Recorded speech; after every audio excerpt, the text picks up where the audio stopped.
La ilaha illallah Muhammadun Rasulullah alaihi salatullah wa alihi wal ahibbah. La ilaha illallah. Dan berikutnya, dan juga Allah Subhanahu wa taala berfirman dalam surat Az-Zumar ayat 36.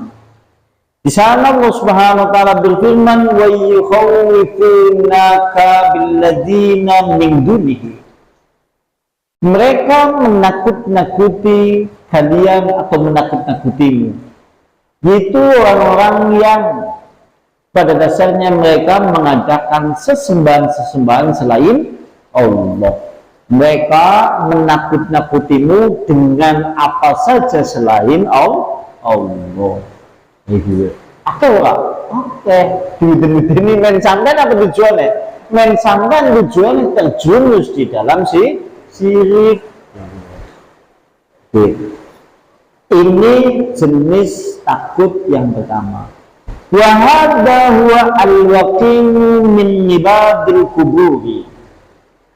Yang seperti ini banyak terjadi kepada para pemuja kuburan atau para hamba-hamba kuburan. Jadi yang seperti ini banyak terjadi pula kepada pemuja-pemuja kuburan atau para hamba-hamba kuburan.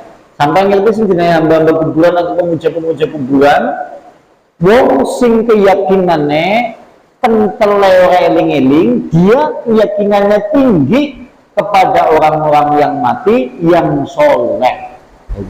Kan orang buku ini orang ziarah kon makam si anu jadi ini ya kayak banyak terjadi pula jenengan itu orang buku kan sampai kan suatu saat anak orang curhat nah apa ya aku kok uripe kayak apos terus rezekinya seret terus anak orang waisaran nek waisaran kan neng jenengan gelem hayu ngesuk ke garap anak acara ziarah ke makam wali-wali rencananya makat ngesuk nyatanya sempat mengalami pada berhasil rezekinya lancar sehat munggah pangkat terus jenengan ikutnya seperti itu ke jenengan para pemuja-pemuja kuburan atau hamba-hamba kuburan. Keyakinan di dalam pemuja-pemuja kuburan ya akeh nemen.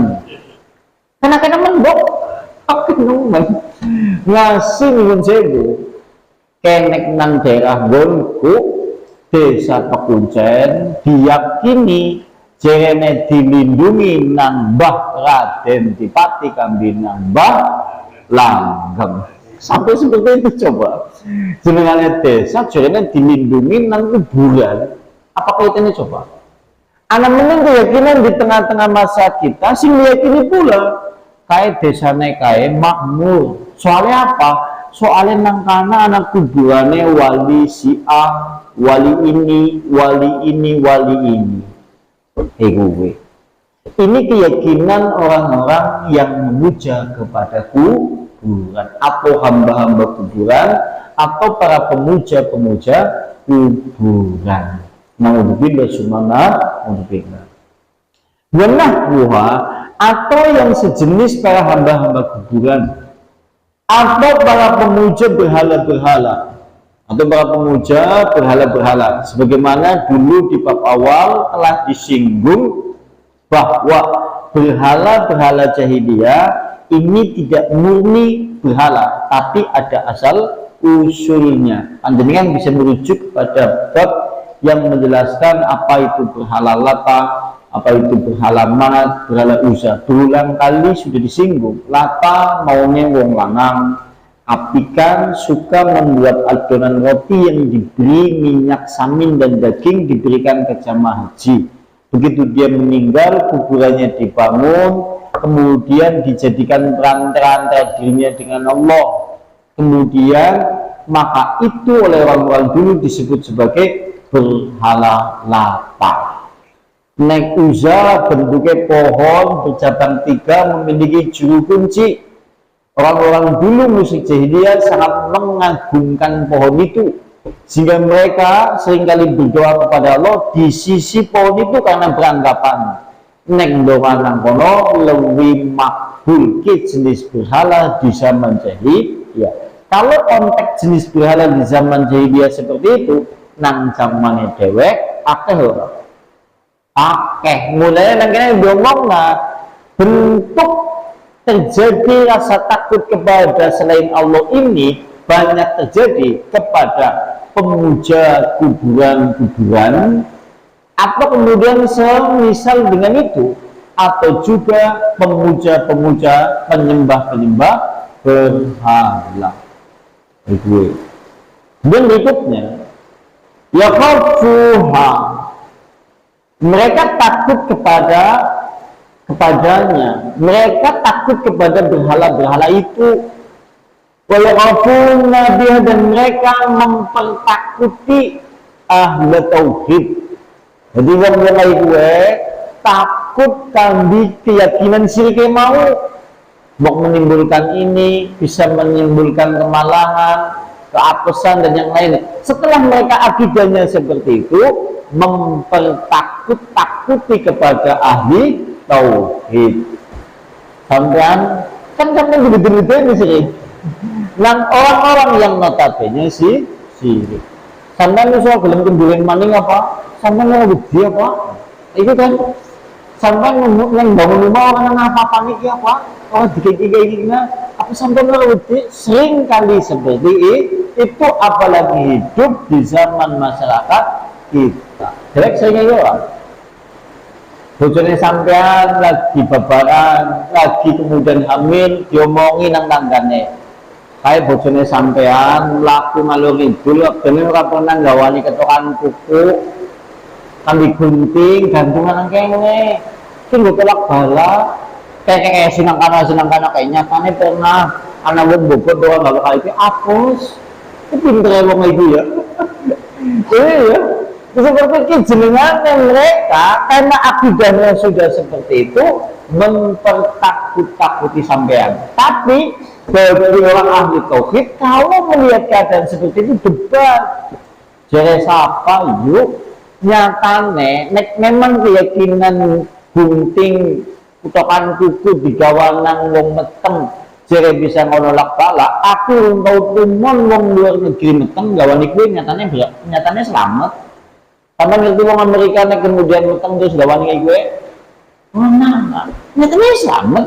Berarti menunjukkan keyakinannya sampean salah. Itu ya, kudunya di depan aja dijor. Kita kalau merasa kemudian ini ahli tauhid, suatu saat kemudian disinggung oleh ahli syirik, debat. Jangan dibiarkan sebagai pendidikan jiwa kepada kita, dan juga sekaligus pendidikan jiwa kepada orang musyrik, supaya dia juga tidak membenarkan keyakinan apa yang diyakini itu adalah ya. Supaya mendeweke yakin, supaya mendeweke tahu keyakinannya deweke ternyata salah. Itu maksudnya. Tidak antaru, tak kala kemudian ahli tauhid itu mengingkari ibadah mereka, maka mereka juga ahli tauhid menyuruh ikhlas beribadah kepada Allah. Rasa takut sing jenis nomor pertama inilah akan menafikan tauhid. Menafikan berarti meniadakan tauhid. Dan kita tahu syirik kecil dosanya lebih besar daripada dosa besar. Syirik kecil dosanya lebih besar dari dosa besar. Syirik besar pelakunya akan keluar dari Islam. Oleh karena itulah jenis takut yang seperti ini akan meniadakan tauhid. Nek tauhidnya hilang berarti jadi apa? Syirik. Nek syirik menggaya hitung-hitungan, syirik kecil apa syirik besar? Syirik kecil pelakunya lebih besar dosanya daripada dosa besar. Nek syirik besar pelakunya keluar dari Islam. Yahruju minal millah, keluar dari agama Islam. Ke jenis rasa takut yang pertama. Ini yang banyak terjadi di masyarakat kita. Dan jenis takut yang kedua sekarang, Sampai 2, yang nomor 3 ngesuklah.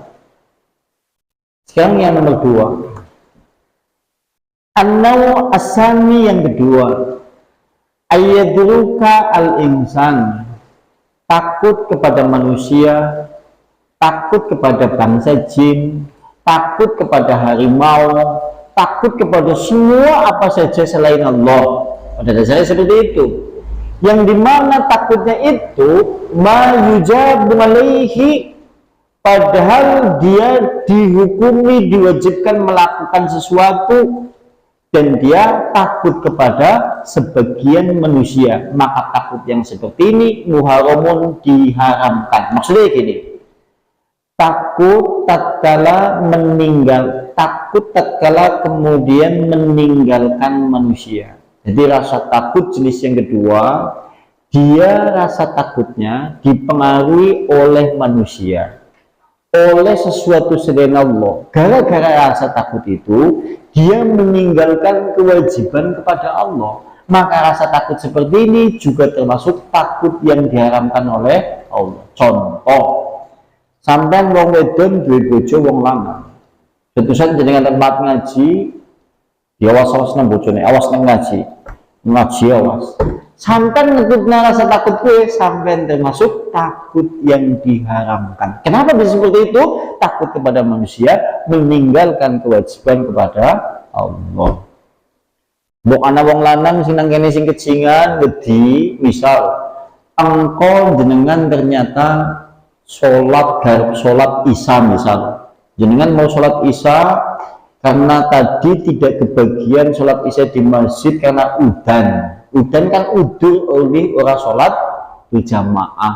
Akhirnya dheweke gak sholat isya nang rumah. Sholat isya di rumah, dia ternyata memiliki sumur di belakang rumah.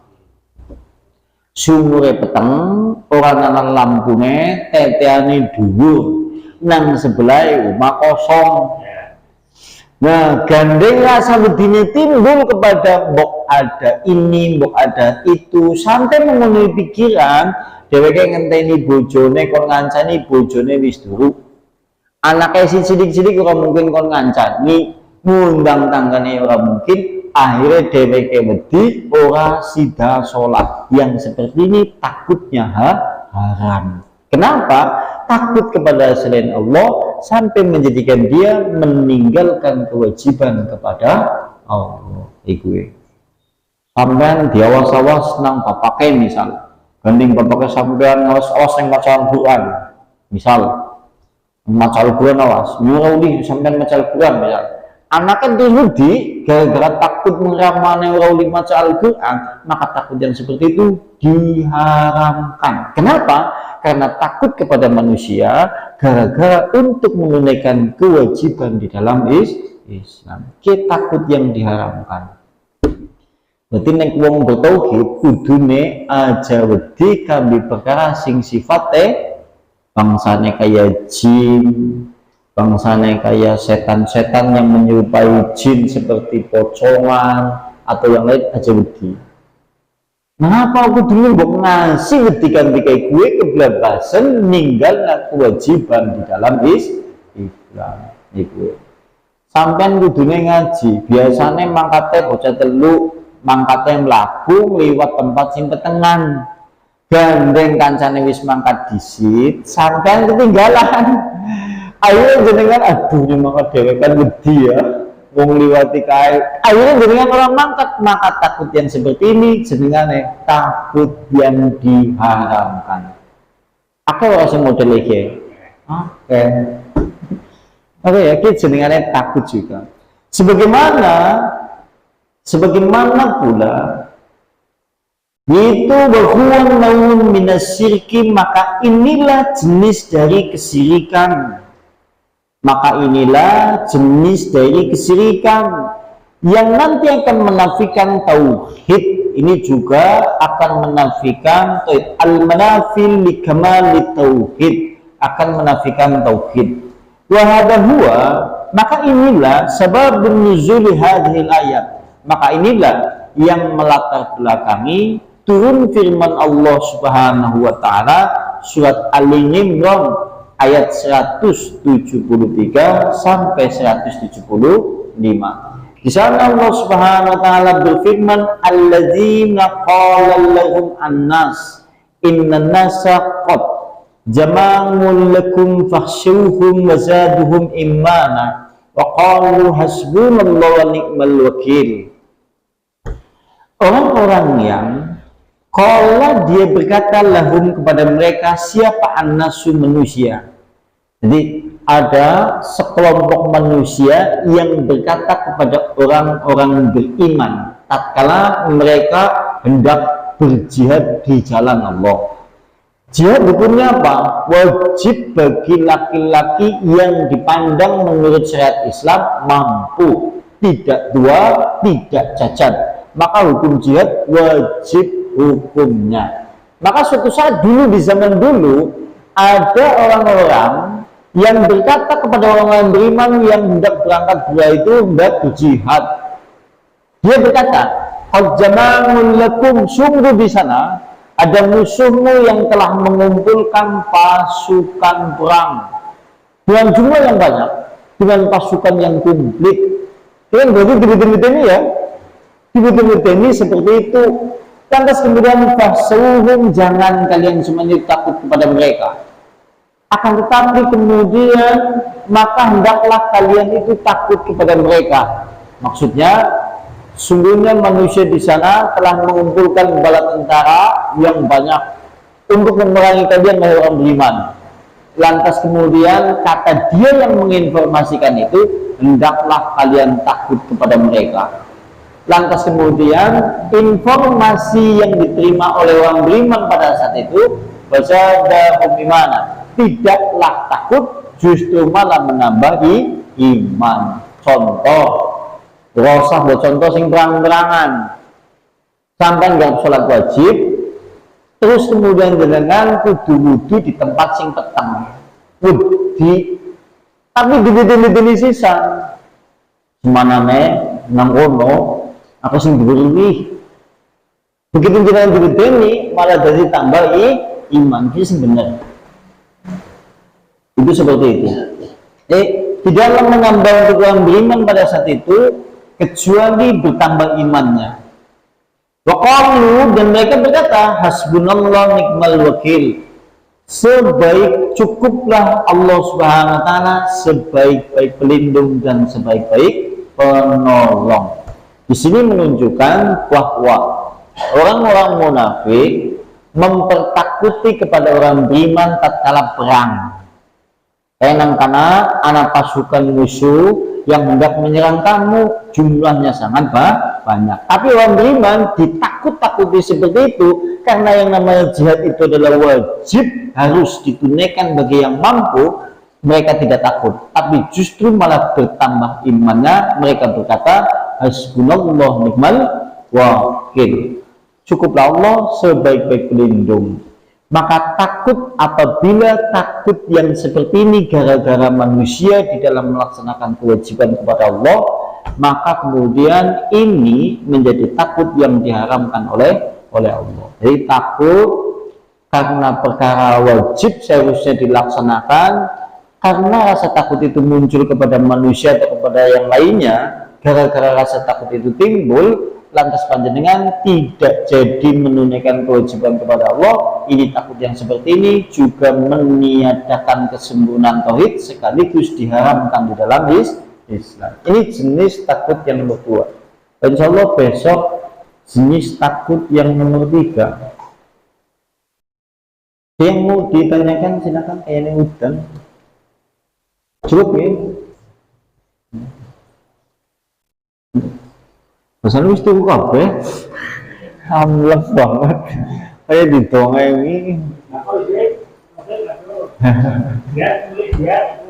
Naftimu bahada majelis ta'lim wa bidawati Rasulullah subhanakallahumma bihamdika asyhadu an la ilaha illa anta astaghfiruka wa atubu ilaik. Assalamualaikum warahmatullahi wabarakatuh. Tak bagi teman ya. Iya.